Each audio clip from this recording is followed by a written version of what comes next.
kita kembali akan menceritakan kisah tentang nabi-nabi Allah. Nabi satu ini termasuk dalam 25 nabi yang namanya tercantum di dalam Al-Quran. Kisahnya sangat menarik untuk disimak, karena setan bahkan sampai iblis turun tangan pun tak sanggup untuk menggoda manusia pilihan Allah Subhanahu wa Ta'ala ini. Ditambah lagi, nabi ini seringkali dikait-kaitkan dengan tokoh Buddha. Banyak yang beranggapan bahwa beliau adalah sosok Siddhartha Gautama yang menjadi pendiri dari agama Buddha. Untuk itu, di video kali ini, kita akan membahas tentang kisah Nabi Allah Zulkifli alaihi salam. Assalamualaikum warahmatullahi wabarakatuh. Sobat beriman yang dimuliakan Allah. Alangkah lebih baik jika sahabat sekalian bantu channel ini terus berkembang dengan cara like, komen, dan subscribe. Semoga kita selalu dalam keadaan sehat walafiat, dipanjangkan rezekinya, dan dimudahkan urusannya.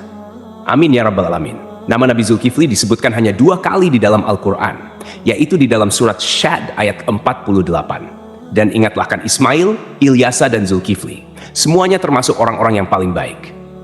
Kemudian di surat Al-Anbiya ayat ke-85. Dan ingatlah kisah Ismail, Idris, dan Zulkifli. Semuanya mereka termasuk orang-orang yang sabar. Meskipun Zulkifli tidak disebutkan secara tegas dalam Al-Quran bahwa beliau adalah seorang nabi, karena di kedua ayat tersebut nama Zulkifli disebutkan dengan pujian bersamaan dengan para nabi lainnya. Maka para ulama dan sejarawan menyimpulkan bahwa Zulkifli juga seorang nabi. Menurut pendapat dari Imam Ibnu Katsir, di dalam kitab Tafsir Al-Quran Al-Azim, beliau menegaskan bahwa Zulkifli adalah seorang nabi, utusan Allah Subhanahu wa Ta'ala. Alasan beliau, tidak ada seorang pun yang namanya disebut dalam deretan nama nabi-nabi, kecuali dia adalah seorang nabi. Akan tapi teman-teman, ada pula beberapa ulama yang menyebutkan bahwa Zulkifli bukanlah seorang nabi. Akan tetapi, beliau hanyalah seorang yang saleh dan adil. Di antara sekian banyak ulama yang berpendapat demikian adalah Imam Ibnu Jarir At-Tabari. Teman-teman, Zulkifli bukanlah nama sebenarnya. Itu adalah sebuah julukan atau nama kehormatan yang diberikan untuk seseorang. Di dalam kitab Ibnu Katsir, nama asli dari Zulkifli adalah Basyar atau Bashar. Disebutkan juga di sana bahwa Nabi Zulkifli adalah putra dari Nabi Ayub alaihi salam. Jadi nasab beliau adalah Basyar bin Ayub. Nasab lengkapnya adalah Basyar bin Ayub bin Amus bin Tawaf bin Rum bin Aish bin Ishak bin Ibrahim al-Khalil. Beliau hidup sekitar abad ke-16 sampai abad ke-15 sebelum Masehi dan diutus Allah Subhanahu wa Ta'ala kepada suatu kaum yang bernama Arami atau Amori. Kaum ini adalah bangsa Romawi kuno yang tinggal di wilayah sekitar Damaskus, Suriah, dan Yordania. Di sanalah Nabi Zulkifli melanjutkan tugas kenabiannya dari ayahnya, yaitu Nabi Ayub. Ini adalah pendapat dari Imam Ibnu Katsir. Namun, para ulama lain ada yang berbeda pendapat tentang kapan masa diutusnya Nabi Zulkifli ini. Kalau menurut Imam Ibnu Jarir At-Tabari, Nabi Zulkifli adalah penerus dari Nabi Ilyasa, yang hidup sekitar abad ke-9 Masehi. Namun, antara Imam Ibnu Katsir dan Imam At-Tabari sama-sama menyebutkan bahwa Nabi Zulkifli adalah salah seorang raja di negeri Syam. Kisahnya begini, teman-teman. Ada sebuah negeri di Syam yang dipimpin oleh seorang raja saleh. Raja ini merupakan salah seorang nabi yang diutus Allah Subhanahu wa Ta'ala. Beliau bernama Raja Ilyasa atau Nabi Ilyasa. Ketika itu, Nabi Ilyasa sudah sangat tua dan beliau tidak memiliki anak laki-laki sebagai penerusnya. Maka ketika itu, Nabi atau Raja Ilyasa mengumpulkan rakyatnya di suatu tempat. Kemudian Nabi Ilyasa berkata, "Wahai kaumku, saat ini aku sudah sangat tua dan tidak memiliki pengganti di kerajaan ini. Aku akan menunjuk salah seorang di antara kalian untuk menjadi penggantiku selagi aku masih hidup dan agar aku bisa melihat bagaimana kerjanya. Siapa yang mau menerima 3 hal dariku, maka aku akan tunjuk dia sebagai penggantiku. Yang pertama, selalu berpuasa di siang hari. Yang kedua, selalu salat pada malam hari. Dan yang ketiga, dia tidak pernah marah seumur hidupnya." Makanya orang-orang dari kaumnya merasa tak sanggup melakukannya. Mereka pun saling tap-tap-tapan satu sama lain, berharap salah seorang di antara mereka ada yang tunjuk tangan. Namun, ditunggu beberapa lama, tak satu pun orang mau melakukannya ketika itu. Lalu, dari barisan belakang ada yang menyahut, "Saya, wahai Nabiullah." Suara itu berasal dari seorang laki-laki yang usianya masih sangat muda. Pemuda ini bernama Basyar. Kemudian Nabi Ilyasa berkata, "Wahai anakku, engkau masih sangat muda. Tugas ini sangatlah berat untukmu." Nabi Ilyasa pun menolak pemuda ini karena dirasa dia masih sangat muda dan terlihat masih sedikit pengalaman. Keesokan harinya, di tempat yang sama dan dengan orang-orang yang sama, Nabi Ilyasa berseru hal yang sama lagi kepada kaumnya. Tapi tetap saja, ketika itu tak ada yang mau menerima tawaran tersebut, kecuali pemuda yang bernama Basyar. Dia kembali mengacungkan tangan, dan lagi-lagi Nabi Ilyasa menolaknya dengan alasan yang sama. Sampailah pada hari ketiga, Nabi Ilyasa berseru hal yang sama. Beliau berharap kali ini bukan hanya Basyar saja yang tunjuk tangan. Tapi ternyata teman-teman, sama seperti kemarin, ketika itu hanya Basyar yang tunjuk tangan dan menyanggupi segala persyaratan tersebut. Alasan detail Nabi Ilyasa menolak adalah karena selain dia harus menjadi raja yang menjamin kesejahteraan semua kaumnya, dia juga harus menjadi hakim yang adil, yang bisa berlaku bijaksana dalam memutuskan segala permasalahan kaumnya. Nah, karena Basyar ini masih sangat muda, Nabi Ilyasa khawatir dia tidak bisa berlaku adil dan bijaksana. Akhirnya, karena sudah 3 kali tidak ada yang mau, Nabi Ilyasa pun mengangkat Basyar menjadi raja sekaligus hakim. Namun, kegiatan yang dilakukan Basyar tetap dipantau oleh Nabi Ilyasa. Basyar pun mulai menjalani puasa di siang hari dan salat atau beribadah sampai larut malam. Sehari-hari, dia juga selalu menahan amarahnya. Nabi Ilyasa kagum dengan pemuda ini. Tak disangka-sangka, dia sanggup menjalani semua persyaratan itu.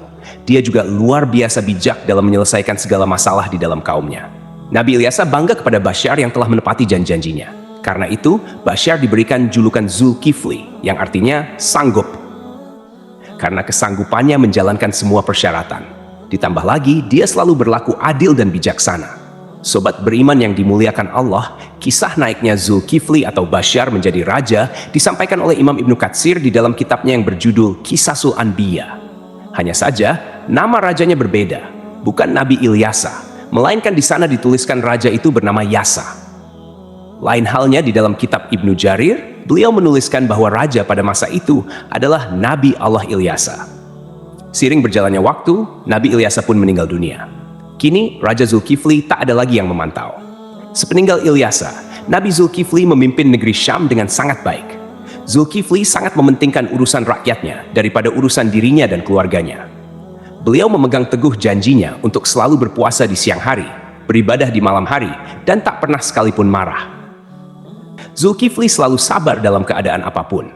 Di sisi lain, iblis melihat kesalehan dan kebaikan Nabi Zulkifli dalam memimpin rakyatnya, serta begitu kuatnya dia memegang janji.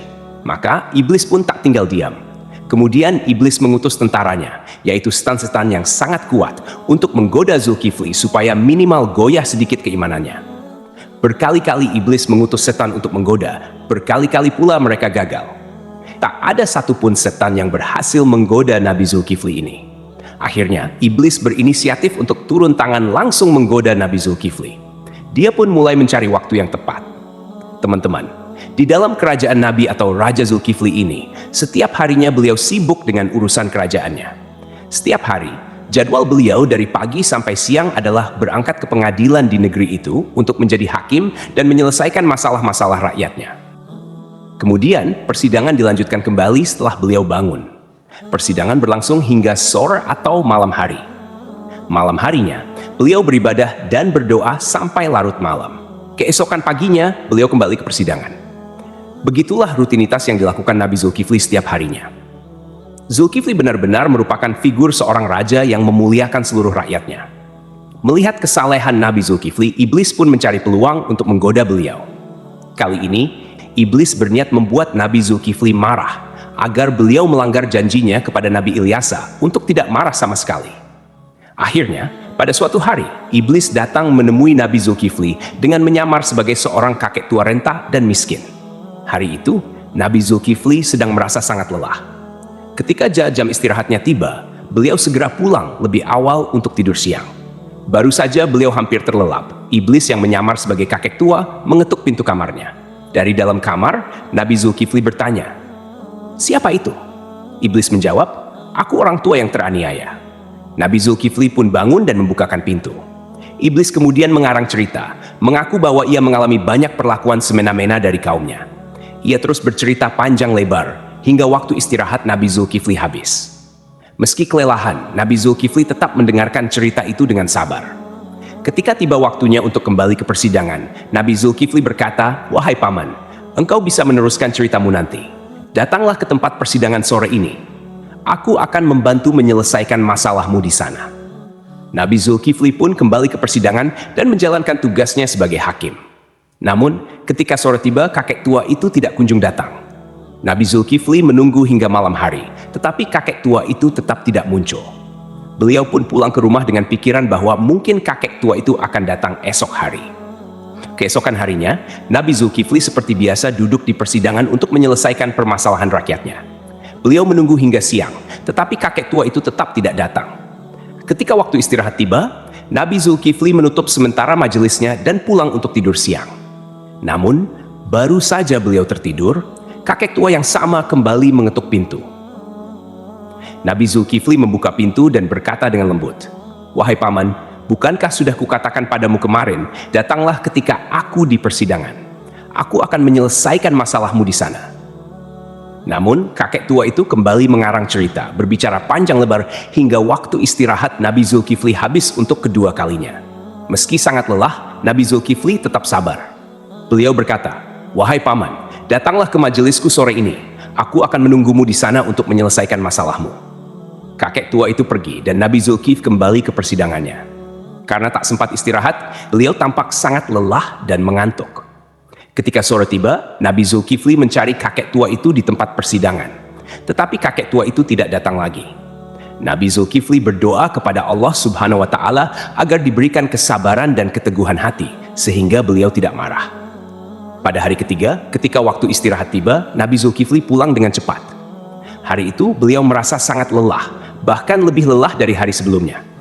Sebelum beristirahat, Nabi Zulkifli mempesan kepada para pengawalnya dan seorang anggota keluarganya, "Jangan biarkan siapapun mendekati pintu ini. Aku ingin tidur. Hari ini aku sangat lelah." Baru saja Nabi Zulkifli tertidur, iblis yang menyamar sebagai kakek tua kembali datang dan mengetuk pintu. Namun, penjaga pintu dengan tegas berkata, "Hai paman, raja sedang istirahat. Beliau tidak ingin diganggu." Kakek itu berusaha memaksa masuk dengan alasan, "Aku sudah memiliki janji dengan raja untuk bertemu hari ini." Namun, penjaga tetap tidak mengizinkannya dan memintanya menunggu hingga waktu istirahat selesai. Iblis pun pergi, tetapi kemudian dia menemukan sebuah lubang di atas kamar Nabi Zulkifli. Melalui lubang itu, iblis memanjat dan masuk ke dalam kamar Nabi Zulkifli yang sedang tertidur. Iblis mendekati Nabi Zulkifli untuk membangunkannya, dengan tujuan membuat beliau marah. Saat terbangun, Nabi Zulkifli melihat kakek tua itu dan bertanya, "Hai paman, apa yang kau lakukan di kamarku? Bukankah aku telah menyuruhmu untuk menemuiku di persidangan?" Hampir saja Nabi Zulkifli marah, tetapi beliau menahan amarahnya dengan sekuat tenaga. Melihat Nabi Zulkifli tetap sabar, iblis merasa putus asa. Lalu iblis berkata, "Wahai raja, coba lihat aku. Apakah engkau tidak mengenali siapa aku?" Nabi Zulkifli memperhatikan lebih jelas dan berkata, "Engkau pasti musuh Allah." Kakek tua itu menjawab, "Benar, aku adalah iblis. Engkau membuatku tak berdaya dalam segala hal. Aku melakukan ini semua untuk membuatmu marah agar kau melanggar janjimu." Namun, iblis akhirnya menyerah karena tidak berhasil membuat Nabi Zulkifli marah. Lalu ia pergi meninggalkan kamar tersebut. Cobaan dari kaum yang menentang. Selain gangguan dari iblis, Nabi Zulkifli juga menghadapi cobaan lain berupa pemberontakan dari sebagian kaumnya. Beberapa orang dari kaumnya menentang kekuasaannya dan berencana menghancurkan kerajaannya. Mereka bahkan ingin Nabi Zulkifli turun dari jabatannya sebagai raja. Melihat situasi ini, Nabi Zulkifli mengumpulkan pasukannya untuk melawan para pemberontak. Sayangnya, sebagian besar kaumnya enggan ikut berperang karena takut mati di medan perang. Mereka memberikan syarat yang hampir mustahil, yaitu jaminan bahwa mereka akan tetap hidup dan tidak terbunuh selama pertempuran. Nabi Zulkifli pun berdoa kepada Allah Subhanahu wa Ta'ala, memohon agar seluruh pasukannya diberikan keselamatan. Dalam pertempuran yang berlangsung sengit, doa Nabi Zulkifli dikabulkan oleh Allah. Tidak ada satupun anggota pasukannya yang gugur dan pasukan Nabi Zulkifli berhasil meraih kemenangan. Keberhasilan memimpin kerajaan. Setelah kemenangan itu, kerajaan Nabi Zulkifli menjadi lebih tentram dan sejahtera. Nabi Zulkifli memimpin dengan keadilan dan kebijaksanaan, menjalani hidup dengan sederhana, serta selalu mementingkan kesejahteraan rakyatnya. Beliau dikenal sebagai pemimpin yang sabar, tidak pernah marah, dan selalu memegang teguh janjinya. Dalam tafsir Imam At-Tabari, disebutkan bahwa Nabi Zulkifli adalah penerus dari Nabi Ilyasa. Namun, sebagian ulama lainnya meyakini bahwa Nabi Zulkifli adalah orang yang sama dengan Nabi Yehezkiel, yang dimakamkan di Babilonia, di sebuah tempat bernama Al-Kifl, yang kini berada di kawasan Irak. Abdullah Yusuf Ali dalam The Holy Quran menyebutkan bahwa kata Kifli adalah bentuk Arab dari Yehezkiel, yang berasal dari bahasa Ibrani. Berdasarkan pendapat ini, Zulkifli bukanlah sebuah julukan melainkan nama asli. Terlepas dari kebenaran pendapat ini, para ulama seperti At-Tabari, Ibnu Katsir, Ibnu Ishaq, dan Ibnu Qutaibah sepakat memandang Yehezkiel sebagai Nabi Allah. Ibnu Katsir bahkan mengisahkan Nabi Zulkifli dan Nabi Yehezkiel sebagai dua cerita yang berbeda. Artinya kedua nabi ini dianggap sebagai tokoh yang berbeda. Ada pula perdebatan panjang yang menyebutkan bahwa Zulkifli adalah sosok Buddha Siddhartha Gautama, seorang tokoh yang diyakini sebagai pendiri agama Buddha. Siddhartha Gautama diperkirakan hidup antara abad ke-6 hingga ke-4 sebelum Masehi. Beberapa pendapat menyatakan Buddha adalah Nabi Zulkifli. Ada juga yang menghubungkannya dengan Nabi Idris, dan bahkan ada yang menyebut Buddha adalah Nabi Khidir. Pendapat ini salah satunya didasarkan pada anggapan bahwa kata Kifli adalah bentuk Arab dari kata Kapil, kependekan dari Kapila Wastu, yaitu ibu kota Sakya dan tempat tinggal Siddhartha Gautama sebelum meninggalkan istana. Salah satu pendukung teori ini adalah Hamid Abdul Qadir dalam karyanya Buddha the Great, His Life and Philosophy. Beliau menyimpulkan bahwa prinsip hidup Nabi Zulkifli memiliki banyak kesamaan dengan filosofi yang diajarkan Siddhartha Gautama. Pendapat ini diperkuat oleh Al-Qasimi, seorang ahli tafsir yang menafsirkan surah At-Tin, Saka. Pohon Tin, tempat Buddha mendapatkan wahyu dan menjadi rasul. 2. Pohon Zaitun, tempat Nabi Isa diangkat menjadi nabi dan rasul. 3. Gunung Sinai, tempat Nabi Musa menerima mandat dari Allah.